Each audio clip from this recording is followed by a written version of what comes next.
शिवपुर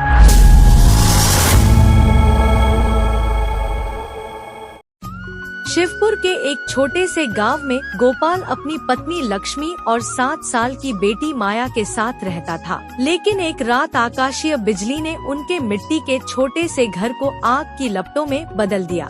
सब कुछ जलकर राख हो गया। अब गोपाल, लक्ष्मी और माया एक पुराने बरगद के पेड़ के नीचे रातें बिताने को मजबूर थे। भूख और ठंड उनकी जिंदगी का हिस्सा बन चुके थे। गोपाल, ये भूख अब और बर्दाश्त नहीं होती। माया रात भर भूख से तड़पती रही। उसके आंसुओं को देखकर मेरा कलेजा फट रहा है। क्या करूं मैं? पिताजी, मुझे बहुत भूख लगी है। पेट में जैसे आग जल रही है। कुछ खाने को मिलेगा ना? हाँ मेरी बच्ची, मैं कोशिश कर रहा हूँ। हर दिन गांव के हर कोने में काम ढूंढता हूँ, पर हर जगह से खाली हाथ लौटना पड़ रहा है। तुम हर दिन यही कहते हो गोपाल। घर में अब एक दाना भी नहीं बचा। मैं अपनी बच्ची को क्या खिलाऊं? उसका मासूम चेहरा देखकर मेरा दिल टूट जाता है। लक्ष्मी, बस थोड़ा और सब्र करो। मैं हार नहीं मानूंगा। कल तक मैं कोई रास्ता जरूर निकाल लूंगा, चाहे मुझे कुछ भी करना पड़े। कुछ भी मतलब? क्या तुम भीख मांगने की सोच रहे हो? लोग क्या कहेंगे? गोपाल ने भीख मांग ली, हम भूखे मर जाएंगे। लेकिन तुम ऐसा मत करना। गांव में हमारी इज्जत मिट्टी में मिल जाएगी। लोग हमसे मुंह फेर लेंगे। पिताजी, क्या हम हमेशा भूखे रहेंगे? मुझे तो अब डर लगता है। नहीं माया मेरी लाडो, पिताजी तेरे लिए खाना जरूर लाएंगे। बस आज की रात सब्र कर ले। अब सो जा मेरी बच्ची। खाली पेट नींद नहीं आती। मान, पेट में दर्द हो रहा है। लक्ष्मी किसी तरह माया को बहलाकर सुला देती है। गोपाल की आंखों में रात भर नींद नहीं आती। वह अपने परिवार के लिए कुछ करने का फैसला करता है। अगली सुबह गोपाल बिना कुछ कहे जंगल की ओर निकल पड़ता है। वह काम की तलाश में भटकता है, लेकिन कहीं कुछ नहीं मिलता। थककर वह एक पेड़ के नीचे बैठ जाता है। हे भगवान, क्या यही मेरी किस्मत है? माया की भूखी आंखें मेरे सामने बार बार आ रही हैं। लक्ष्मी का गुस्सा, उसका दर्द, सब मेरे सीने को चीर रहा है। मैंने माया से वादा किया था, आज खाना लाऊंगा, लेकिन मेरे पास तो कुछ भी नहीं। तभी शिवपुर के राजा महाराज भानु प्रताप अपने सैनिकों के साथ जंगल में शिकार के लिए निकले होते हैं। उनकी नजर गोपाल पर पड़ती है, जो सिर झुकाए रो रहा है। राजा का दिल पसीज जाता है। सैनिक, उस आदमी को देखो, वह किसी गहरी मुसीबत में लग रहा है। हमें उससे बात करनी चाहिए। राजा अपने घोड़े से उतरकर गोपाल के पास पहुंचते हैं। उनकी आवाज में दया और गंभीरता है। तुम कौन हो भाई? इस सुनसान जंगल में इस तरह क्यों रो रहे हो? ऐसा क्या दुख है जो तुम्हें इस वीराने में ले आया? महाराज, मेरा नाम गोपाल है।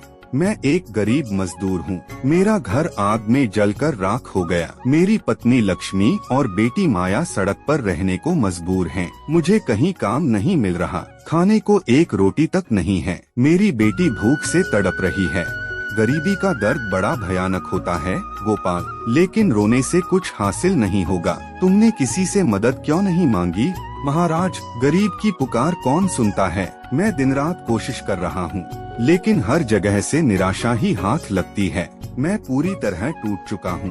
तुम्हारी बात सुनकर मेरा दिल दुखी हो गया, लेकिन शायद मैं तुम्हारी जिंदगी बदल सकता हूँ। मैं तुम्हें इतना धन दे सकता हूँ कि तुम्हारी कई पीढ़ियाँ सुख से जी सकें। सच महाराज, यह कैसे संभव है? हाँ, लेकिन इसके लिए तुम्हें मेरी एक शर्त माननी होगी। तुम्हें मेरे साथ महल चलना होगा और मेरे लिए एक खास काम करना होगा। महाराज, मैं तो एक साधारण मजदूर हूँ। आपके लिए खास काम कैसे कर पाऊंगा? गोपाल, यह काम साहस और ईमानदारी मांगता है। मुझे विश्वास है कि तुम में यह दोनों गुण हैं। अगर धन और सम्मान चाहिए तो मेरी बात माननी होगी। बदले में तुम्हारी गरीबी हमेशा के लिए खत्म हो जाएगी। मेरे दिल में एक अजीब सी बेचैनी हो रही है, लेकिन मेरे पास और कोई रास्ता नहीं। मेरी बेटी की भूख, मेरे परिवार का दर्द मुझे मजबूर कर रहा है। ठीक है महाराज, मैं आपके साथ चलने को तैयार हूँ।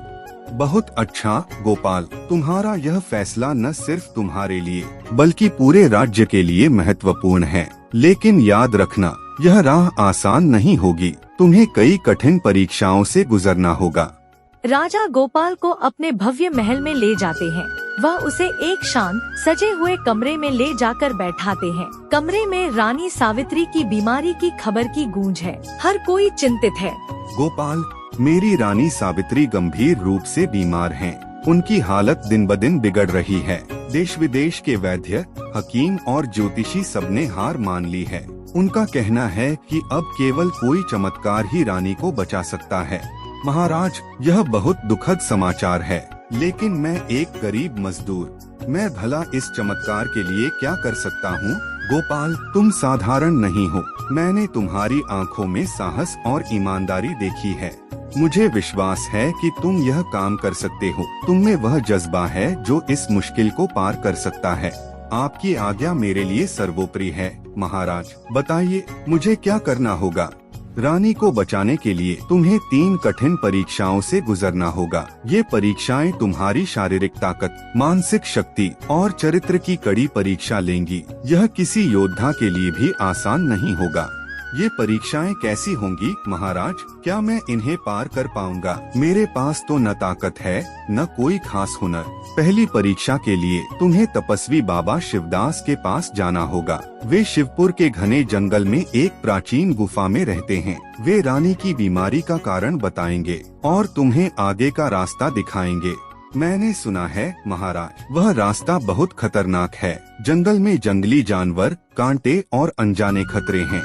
हाँ गोपाल, वह रास्ता खतरों से भरा है। तुम्हें न सिर्फ बाहरी खतरों से बल्कि अपने भीतर के डर और कमजोरियों से भी जूझना होगा। हर कदम पर एक नई चुनौती होगी। मैं तैयार हूँ महाराज। अगर मेरी कोशिश से रानी की जान बच सकती है और मेरे परिवार का भविष्य सुधर सकता है तो मैं हर खतरा मोल लूंगा।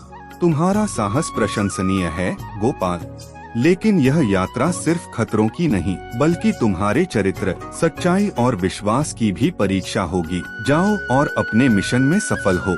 गोपाल बाबा शिवदास की गुफा की तलाश में जंगल में निकल पड़ता है। रास्ता कांटों, जंगली जानवरों और अंधेरे से भरा है। भूख और थकान उसे तोड़ रही है। यह जंगल कितना भयानक है। दूर दूर तक कोई इंसान नहीं, केवल जंगली जानवरों की आवाजें और अंधेरा। माया और लक्ष्मी भूखे होंगे। हे भगवान, मुझे रास्ता दिखा, मुझे बाबा शिवदास तक पहुंचा दे। गोपाल की हिम्मत जवाब दे रही है। कई घंटों की मेहनत के बाद उसे दूर एक गुफा दिखाई देती है। लगता है यही बाबा की गुफा है, लेकिन यह जगह कितनी डरावनी है। चारों तरफ सन्नाटा और अंधेरा। गोपाल डरते डरते गुफा में प्रवेश करता है। वहाँ बाबा शिवदास लंबी सफेद दाढ़ी और गहरी आंखों के साथ ध्यानमग्न बैठे हैं। हे महातपस्वी, मैं गोपाल हूँ। महाराज भानु प्रताप ने मुझे आपकी शरण में भेजा है। रानी सावित्री की जान खतरे में है। कृपया मेरी मदद करें, मुझे मार्ग दिखाएं। तो तुम वही हो जिसे राजा ने भेजा है, लेकिन मेरी मदद इतनी आसानी से नहीं मिलती। मेरी शक्ति का उपयोग केवल वही कर सकता है जो इसके योग्य हो। क्या तुम तैयार हो गोपाल? हाँ महातपस्वी, मैं हर परीक्षा के लिए तैयार हूँ। बस मुझे मार्ग दिखाएं। ठीक है, तुम्हें मेरे 3 सवालों के जवाब देने होंगे। सही जवाब मिले तो मैं तुम्हारी मदद करूँगा, लेकिन अगर एक भी जवाब गलत हुआ तो यह गुफा तुम्हारा अंतिम ठिकाना बन जाएगी। तुम हमेशा के लिए यहीं कैद हो जाओगे।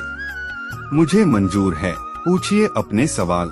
मैं रानी को बचाना चाहता हूँ और अपने परिवार की जिंदगी संवारना चाहता हूँ। पहला सवाल, सच्चाई और झूठ में सबसे बड़ा अंतर क्या है और सच्चाई का रास्ता सबसे कठिन क्यों होता है? सच्चाई का रास्ता कठिन होता है क्योंकि यह हमें अपने डर, लालच और स्वार्थ से लड़ने को मजबूर करता है। झूठ आसान रास्ता देता है, लेकिन वह हमें धोखे और पछतावे की गहरी खाई में ले जाता है।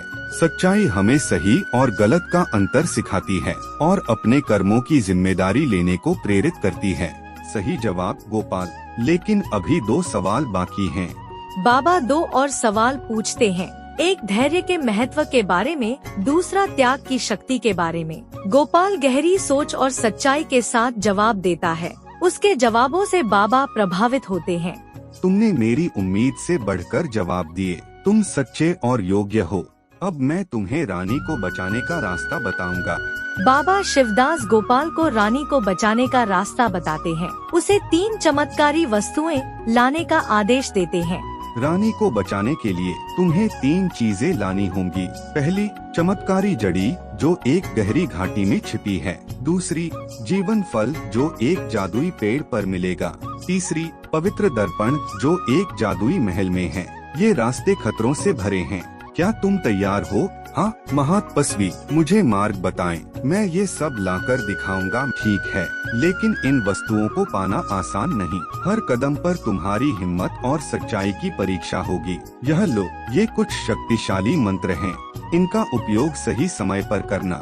बाबा गोपाल को मंत्र सिखाते हैं, उसे आशीर्वाद देकर विदा करते हैं। गोपाल जंगल की गहराइयों में अपनी यात्रा शुरू करता है। गोपाल कई दिनों की यात्रा के बाद एक गहरी अंधेरी घाटी में पहुंचता है।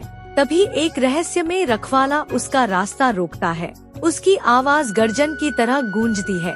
कौन हो तुम? इस घाटी में घुसने की हिम्मत कैसे की? क्या तुम्हें अपनी जान प्यारी नहीं? मैं गोपाल हूँ, रानी सावित्री को बचाने के लिए चमत्कारी जड़ी लेने आया हूँ। कृपया मुझे जाने दें।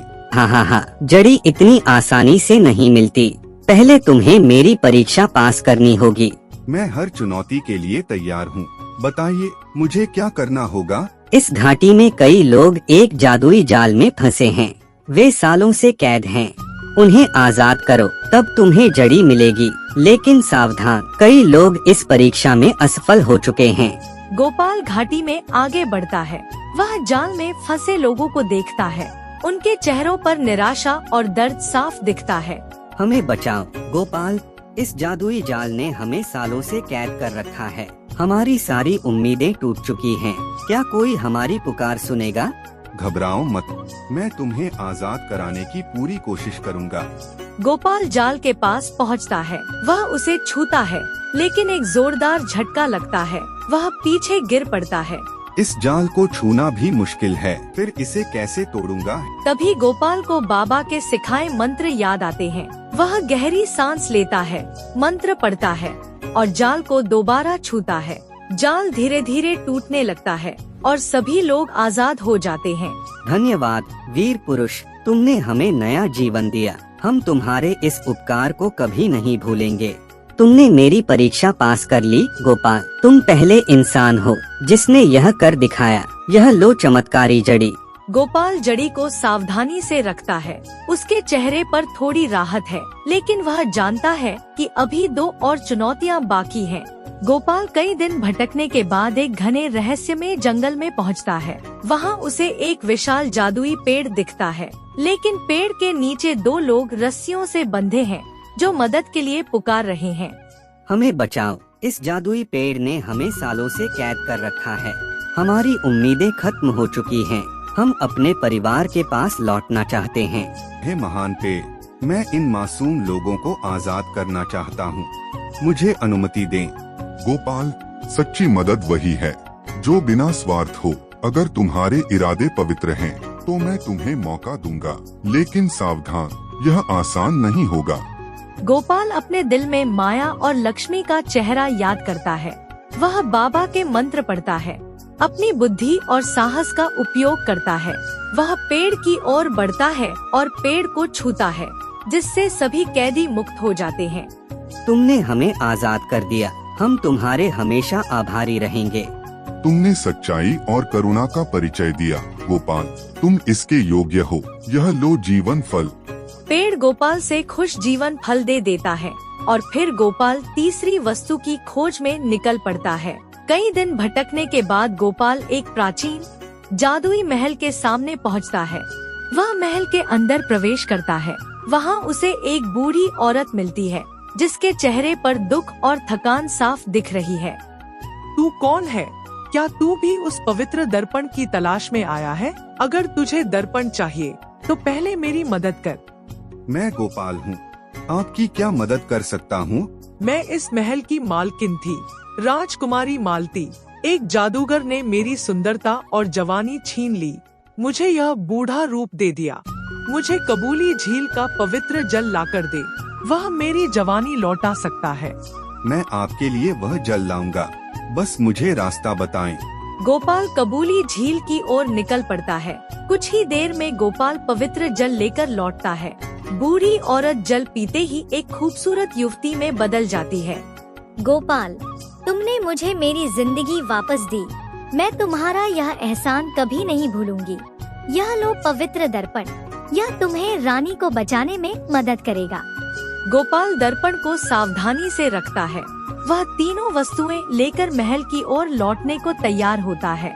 गोपाल थकाहारा लेकिन उम्मीद से भरा महल में लौटता है। वह चमत्कारी जड़ी, जीवन फल और पवित्र दर्पण राजा को सौंप देता है। गोपाल, तुमने असंभव को संभव कर दिखाया। तुम्हारा साहस, त्याग और ईमानदारी इस राज्य के लिए अनमोल है। तुमने न सिर्फ रानी को बचाने का रास्ता खोजा, बल्कि पूरे राज्य का मान बढ़ाया। महाराज, यह सब आपके आशीर्वाद और बाबा शिवदास के मार्गदर्शन का फल है। मैंने तो सिर्फ अपना कर्तव्य निभाया। राजा तुरंत वैद्यों को बुलाते हैं। वैद्य चमत्कारी जड़ी और जीवन फल से एक विशेष औषधि तैयार करते हैं और औषधि के प्रभाव से रानी की हालत में सुधार होने लगता है। कुछ ही दिनों में उनके चेहरे पर चमक लौट आती है। गोपाल, तुमने मेरा जीवन बचाया। तुम्हारा यह उपकार मैं और यह राज्य कभी नहीं भूलेंगे। तुम सच्चे वीर हो। गोपाल, तुमने इस राज्य का मान बढ़ाया। यह लो स्वर्ण मुद्राएं, गहने और धन। आज से तुम अपने परिवार के साथ इस महल में रहोगे। मैं तुम्हें अपने दरबार में मुख्य सलाहकार का पद दूंगा। तुम्हारा जीवन अब सुख और सम्मान से भरा होगा। इतना धन महाराज, इसका मतलब अब मेरी माया कभी भूखे नहीं सोएगी। मेरे परिवार को अब कभी तंगी नहीं झेलनी पड़ेगी। गोपाल खुशी खुशी अपने परिवार के पास लौटता है। वह लक्ष्मी और माया को महल ले जाता है।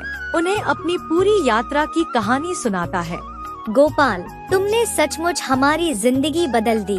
मैंने तुम पर शक किया, मुझे माफ कर दो। तुमने हमें सिर्फ भूख से नहीं बल्कि दुखों से भी मुक्ति दी।